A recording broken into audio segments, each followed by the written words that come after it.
आज ब्रेकफास्ट रे मु प्रिपरेशन करिछि साउथ इंडियन तो डोसा करिछि आलू तार मसलाटा बनैछि तो संगे सांबर प्रिपरेशन करिछि। जे पियाज पत्रर गोटे रेसिपी मु शेयर करी। एठी पियाजटा एमिति भाबरे संढा आसेनी, पूरा गच्छ सह आसे।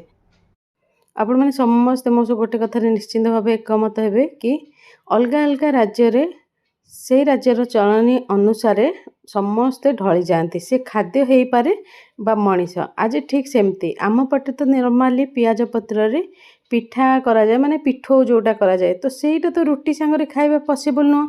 किंतु एठी सीजन आसिले पियाज पत्र बहुत बिक्री हुए, तो एठी लोक माने रुटी खाती, तो रुटी अनुसार तार एमिति भाबरे आइटम प्रिपरेशन करिकि से माने खाती। एपते पिठो कहली केही भी जानतीनी पिठोटा केमती बने। तो अल्प टिके पियाज संढा को मु पियाज फुटेकी जीरा सोरस जमती नॉर्मली हमर भजा करंती सेमिति। आ वर्तमान टाइम रे पियाजटा टिके माने टाण हे आसलानी, सेथिलागि आ माने चकटिबा टाइप रो हे जाउनी। ए गछडा पियाज संढा तो टाण निश्चित भाबरे, किंतु पियाजर गच्छ जोटा सेटा पूरा एकदम जाऊ जाऊ टाइप हो जाए। किंतु एबे टिके ऑफ सीजन हे आसलानी जेहेतु टिके हार्ड वाला आसुची, आ सेटा एमिति भाबरे भजा बनेले बहुत भल बनुची। आ से भजार शेष रे आपण माने टमाटर भी ऐड करि पारबे जदि आपन पसंद। आ ता संगे जे कोनसी मसला किचन किंग मसला हो कि चिकन मसला जहाँ